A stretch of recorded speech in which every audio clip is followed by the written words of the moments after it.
Today, the newest short of Helluva Boss, Whacked Off, has just been released, and within this video I'll be going over everything that happens within the short. And then I'll be going over any details and secret Easter eggs that I have noticed. I will talk about what I liked about the short, what I think Spindle can improve on in the future, and finally my overall thoughts. If you like this sort of content and you'd like to see more in the future, be sure to like this video, subscribe to the channel as it really helps me out and allows me to keep making videos. And let me know what your thoughts of the short is down in the comments. Now, let's get started with the video.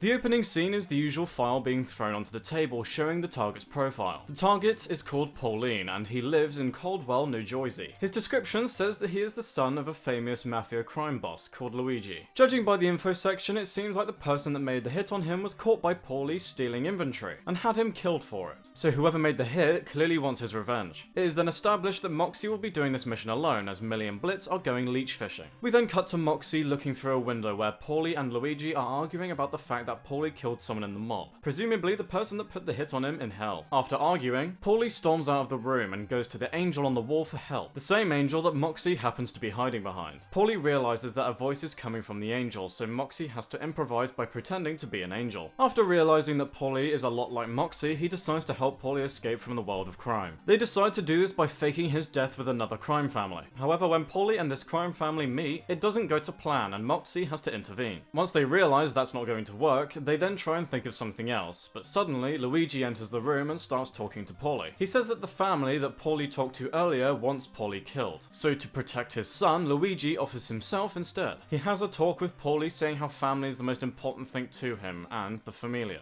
Which makes sense, as mafias are portrayed like this often. Moxie has this realization that his father wasn't a bad father because of the fact that he's a mafia boss, but he's just a bad father because he's a bad person. When Paulie celebrates that he is going to get off scot-free and stay in the crime world, Moxie gets angry and kills Paulie with the angel statue. Moxie tells Luigi that his son is dead and then he goes home. We then cut to him and Millie in their home eating the leeches that Millie and Blitz caught, when Moxie becomes upset with his revelation that he had earlier. Millie comforts him and they enjoy their dinner. The credits roll from there, but we get to see a nice conversation between them before the video ends. So before I go into my thoughts, what details did I notice? Well, first of all, I saw that Moxie has musical notes on his pistol. This obviously being a reference to the fact that he loves musicals. I also recognized straight off the bat that Paulie is voiced by the writer Lyle Rath. I think he did a really good job as Paulie in this shot. I also don't know if this was intentional, but there are pictures on the walls of a side shot silhouette of a man wearing a hat. That reminds me a lot of that Edwin meme.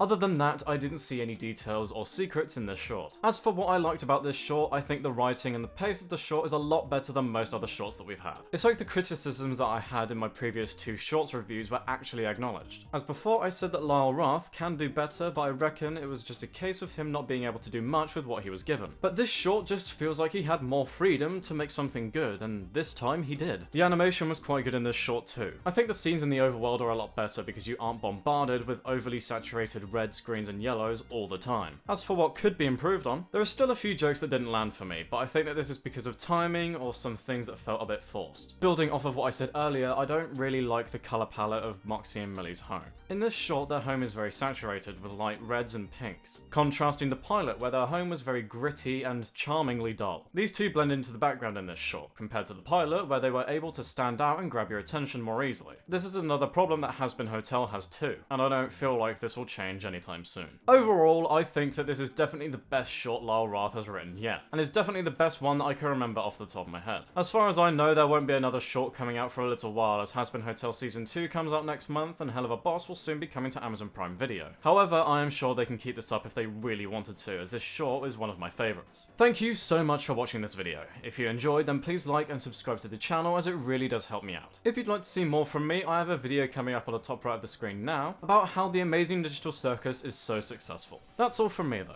See ya.